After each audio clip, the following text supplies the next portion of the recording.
Hi, everyone.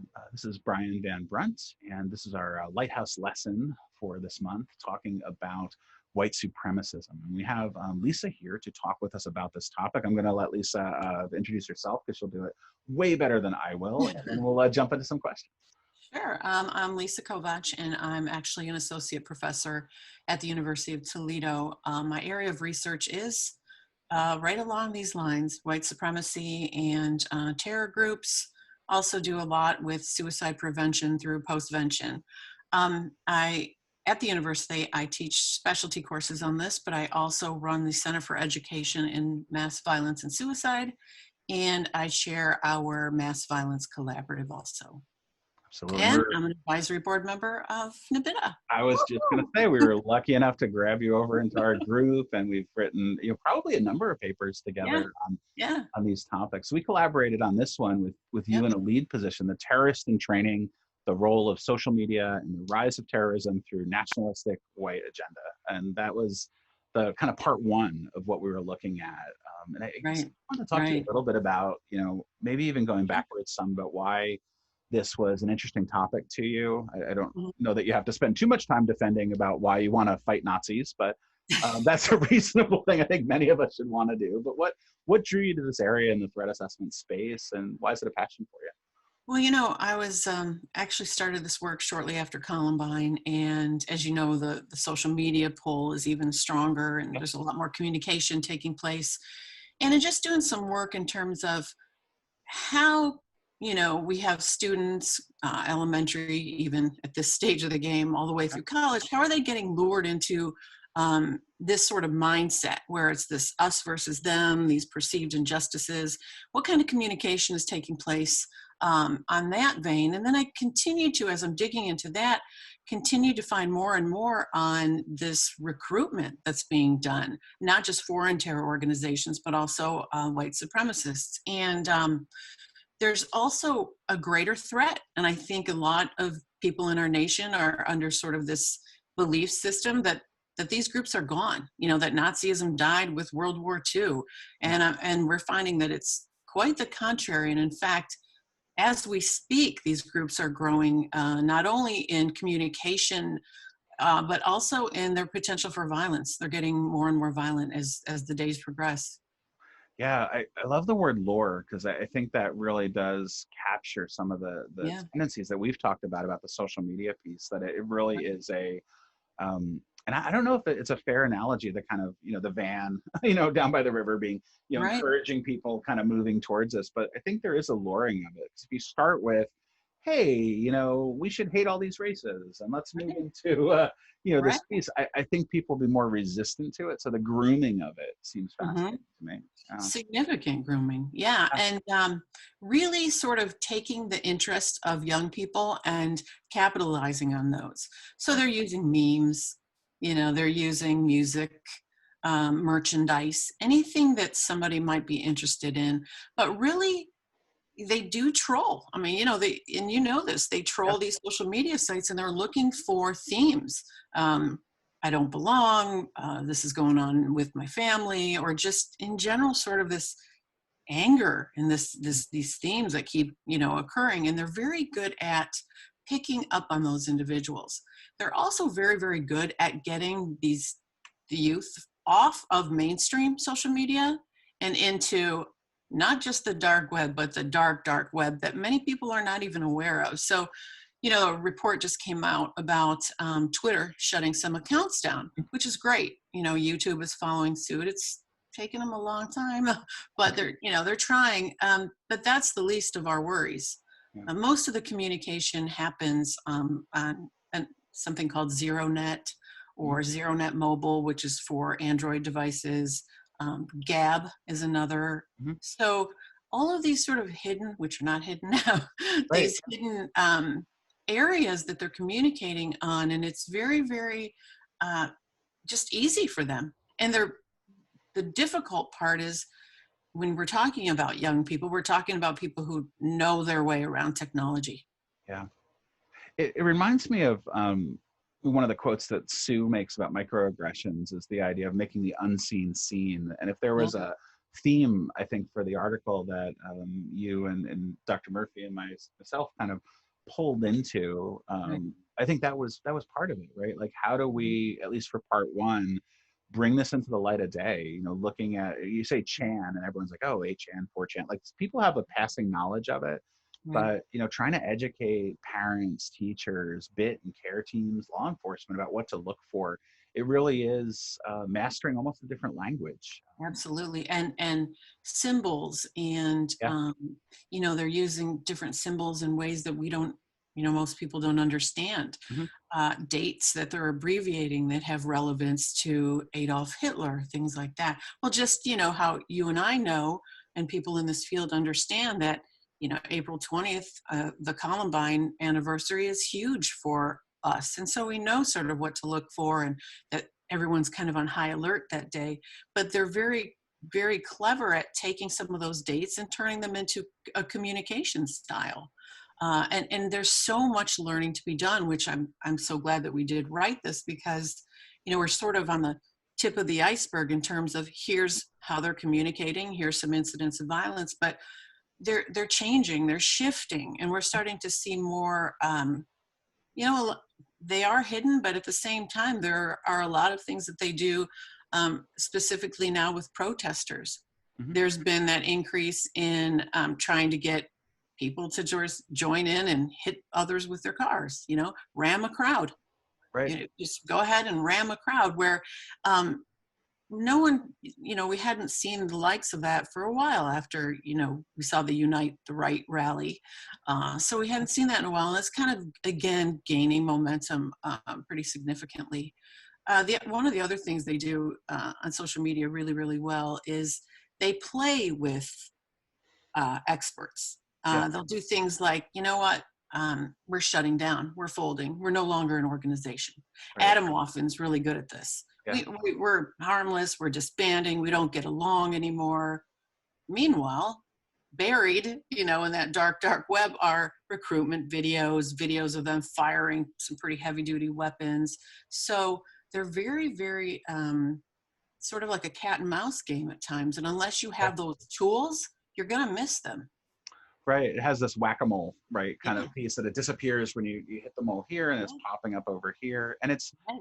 working with, I think, given your psychologist background and my counseling background, a lot of this, we think about developmental psychology and kind of, individuals who are going to have, in the terrorist literature, cognitive opening, maybe not the best family background, people Right. who are feeling marginalized, disempowered.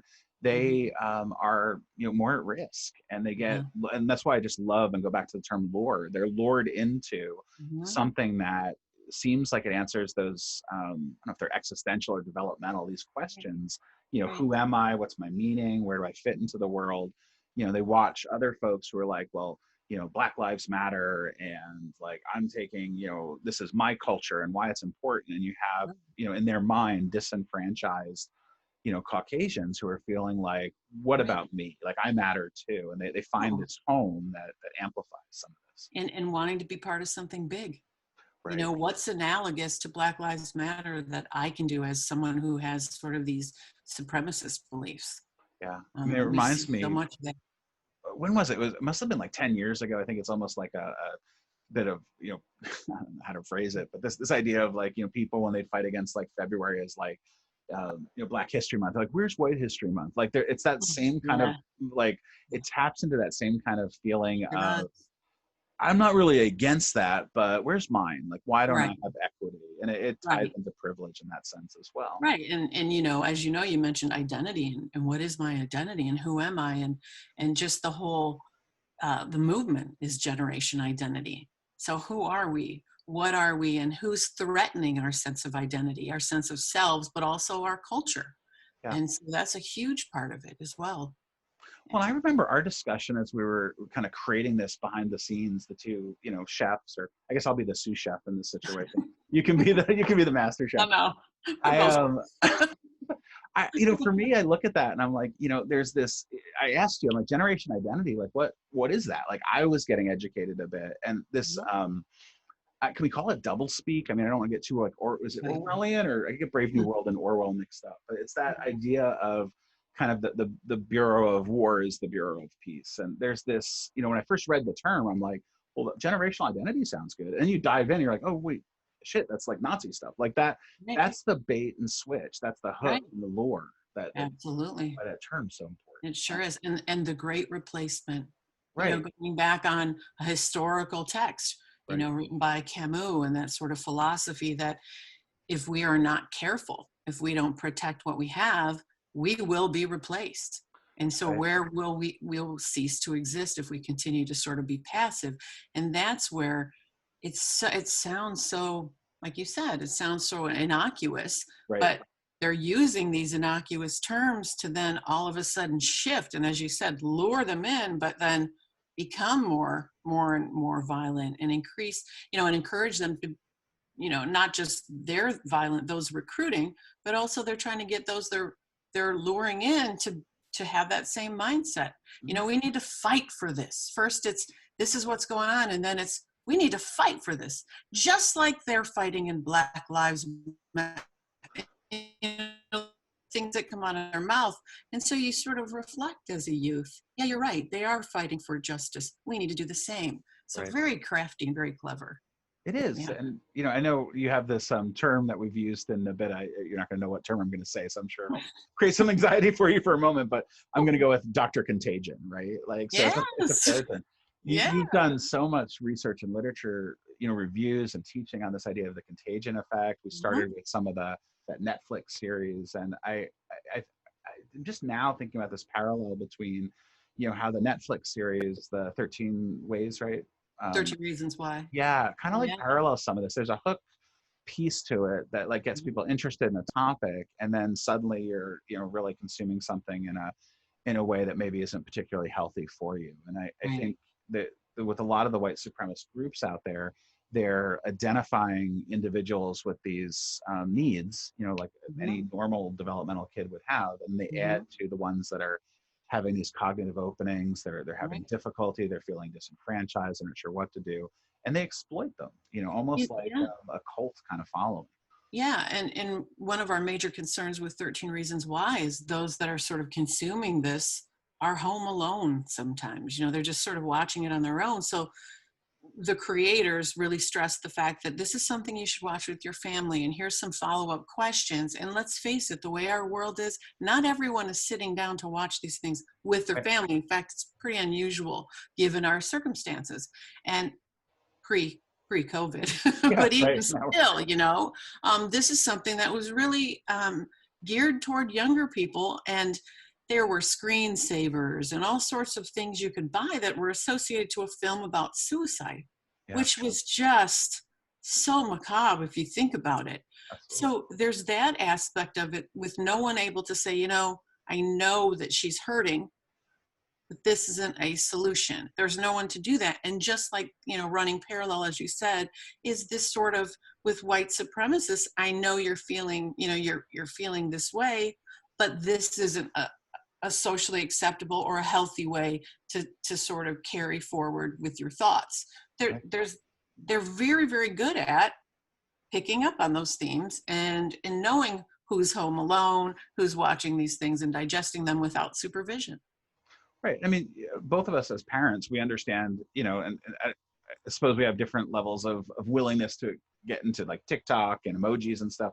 Like the parent who says, the hypothetical parent is like, I have this, like, they sent like a eggplant emoji. Are they hungry for something? We're already trying to get parents literate in all of the social media. We got them literate in Yik Yak, and then that disappeared. Now TikTok's here, and we got texting emojis. And now on top of all this, we're helping them, identify the double lightning bolts, the 8/8 references. That it's exhausting for a parent as well as a bit and a care team. They're already, for bit and care teams and threat assessment teams, trying to keep track of everything else around. So the second part of the article, the part 2, if you will, that we're working on now, is really about kind of what to do with this now that we've identified the problem in the first article. How do we approach it? So let me put that question to you. What would you suggest, given that we're still writing it and kind of working out some of the details? What do you think for like a team? Like what should they attend to? What would, if there's like a, I just think, again, always sort of, and you hate to be a parent who hovers, but Mhm. there is that level of responsibility where you need to be aware of with whom your child is communicating, and maybe just educating yourselves. Google, fantastic place at times Mhm. if you're on the right site to sort of get this information. Yeah. And parents, educators, I find that when this topic comes up, I've given a couple presentations on white supremacy. The statement in so many ways is consistently, I had no idea. Right. I had no idea. Yeah. I thought of Al Qaeda. I thought of ISIS. Right. Now you have an idea. And Right. so now we need to make you aware. And also just the use of threat assessment. As I said, there's such a parallel with what we're seeing, at risk behaviors when it's not much. And you know this, you've written an article as well on this, and there's just not a considerable difference between what we're accustomed to looking for and what we're looking for with this. Yeah. I think there's, if there's a second most common thing, and I don't know what you hear from everyone, I'd imagine it would be, oh, well, my kid would never do that. Yep. Like, Yeah. and like, yeah, sure. If it's like, hey, do you mind putting this armband on and we're going to make you a Nazi? Like, go out Right. there and do it. Most kids, I would hope, would be like, no, thank you. Right. But Yeah. when you're hooked in, when you're lured in that way, that's Mhm. the real scary part of this for me, Mhm. I think. It is. And they have if you're someone who feels powerless at school or power and Right. maybe, and there's the power. Yeah. They portray themselves as having so much power, and even the shouting and the way they carry themselves. Mhm. But again, these high powered weapons they're using, and their music is incredibly violent. There is a membership only, but I was able to hop on it multiple times. BitShoot, and BitShoot is where ironically they're using bit, has nothing to do with bits, but hopping on and anyone can post a neo-Nazi theme, a song. There's merchandise for sale, really easy to find.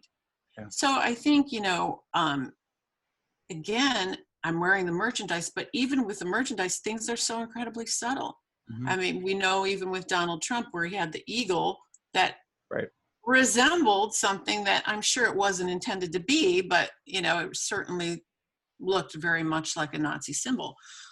So we've just have to gain as much as information as we can, but it's going to be a while. I think it's going to take a while before you and I and others in this field are able to sort of get all that knowledge out there that we've accumulated through the years, because there's so many sites, so many groups, and so many tactics. That's not to say we can't do that, Right. because we are zeroing in on the major groups that we have. There's thousands and thousands of groups that are white supremacy groups, but Right. there are only a select few that are gaining in number. I think of a ProPublica article that came out in 2019, and they found something like 250,000 posts, Atomwaffen posts within a 6-month period. Yeah. That's a group we're watching. We're watching the Boogaloo Boys, so all of that information needs to be shared. I think that's a good place to start, right? With this first article. And I like how it kind of moved into a part one, part two, Mhm. and like many of the things we write, that's our nature, right? We keep writing and it keeps Right, and getting yeah, and better. you can tell that just now I just free thought because I'm going to need to get those thoughts and sort of put them in an organizational Yeah, structure, because there is so much we need to convey, and it is all incredibly important. So we maybe a part 3. absolutely. And if I'm trying to create a structure in my head, it sounds like it's going to be awareness, right? Like Yep. trying to help Yes. people in a Absolutely. digestible way, right? Everyone's Yeah. not going to have our passion for, and I loved what you said. I think maybe threat teams and bit teams, we talk about creating dummy accounts, alias accounts. We do Right. this in our bit work, certainly in law enforcement. So Mm-hmm. there's opportunities to, get really versed in things, but for Yes. parents having an Yes. awareness. Yeah. And then, finding ways, and I think the real challenge is how do we address already at-risk youth with these cognitive openings, with these, Mm-hmm. tendencies to feel marginalized? How do we Mm-hmm. help shift them away off that path to violence and Mm-hmm. towards that piece of social connection and value? Everyone's Right. looking for what Yeah. I'm thinking it's that Poison song, right? Something to believe in. Like Yeah. we're all looking for that. With some True kids who are story. at risk, they get pulled, and I think we have to be protective of that as well. Right. And if it starts out as this isn't so bad, they're not so bad. They Right. just want what's right for us. They want what's right for us. There's nothing wrong with that. That's the mindset, Mhm. initially, as you said, it's not slapping on that armband and raising that hand. And, Right. it doesn't begin that way at all. Yeah. Which no one begins that way. There's always a pathway to these things, Yeah. right? I like the listeners. They're like watching titles and things forming in our next paper about grooming, about I know. this is parallels to addiction, parallels to pedophilia. This is the old Van and the candy. Like the candy of it is, here's some meaning for you. Here's a group that cares about you like your family won't, and it goes into these intersectionality with how we're Mm, caring for our kids, the breakdown of some of the right, family, the lack of these social connections. So right. I lots th- lots of work to do. Yeah. and yeah, and I also think the law. We need to talk a bit about Right. that law. And there is an issue that we have Mhm. with how do we handle these groups when we find them? Because if you look at how can we declare a group a terrorist group, Right. well, it has to support foreign entity. Well, Hitler is a foreign entity, but yet at the same time, we're not really considering these groups terrorist organizations, when in fact they certainly are, and they're engaging in a lot of similar practices. So there's the legal piece that we really need to also share and Mhm. explore. Yeah, which Wow. ties into, I mean, my last thought on this area is just the tying into, how other countries deal with this, looking at the international, piece. There's been some cases where the UK has had, has some laws in place where if you incite Mhm. this kind of violence or this kind of hate, that you actually can get a prison sentence. Germany certainly has a long history there as well. So it'll be Yeah, interesting to there look was, I think it was just a couple days ago, a, group from different countries sort of came together to discuss just this. How are we handling it? What sort of legislation can we have that we're all sort of unified together? And how do we address these individuals? We have to all be on the same page. Well, right now it's piecemeal, as you said, and you can apply other charges, but not necessarily a single charge. So yeah, you're right. Other countries are looking at this, and I think for our nation, it's often a tough pill to swallow, at. Right. that we have our own, not only homegrown foreign, terrorists, but we also have white supremacy terror groups, which are um, really, I hate to be this sort of fear monger, but we have to do this pretty quickly. Yeah, agreed. And we've had some cool debates, which I think we'll see more of with NVIDIA, these conversations between individual rights and social media and, the impact. It's back to Fahrenheit 453, 454. It's back to all these ideas, this constant tension between individual freedom and the Right, potential for harm. And, right. when the harm is so heightened, Hmm. there are going to be times where society needs to set in and set some limits. But it does start with identification, which I think this For first sure. article that we'll attach to this video is a good starting place to kind of read about this, to familiarize Mhm. yourself, and to look for Right, more from us about this moving right. forward. I would agree. I would agree. Well, I'll give you the last word. Last thoughts in this space, or a final kind of thought for our very first Lighthouse lesson. Something to take away for folks. What do you think? Just it's tough because, as you know, with me, I have 1,000 different ideas, and my mind is spinning now, and I could talk for about 12 more hours on the topic. So to Absolutely, have a single thought process is rough for this one right here. I feel you. I just hope that people take away from this. Just that they need to develop a sense of awareness. Again, not fear mongering, but a sense of awareness of what's really happening, and to want to familiarize themselves with how to address this and how to handle this moving forward. Absolutely. Well, thank you for taking some time out of your day. I know You right now bet. we're juggling between academic teaching requirements and writing Yeah, requirements. So very much appreciate it. And you're for, welcome. Thanks thanks for for having stopping me. by. Yeah, virtually. Appreciate it. Yep. Thanks. All right. Take care. Thanks.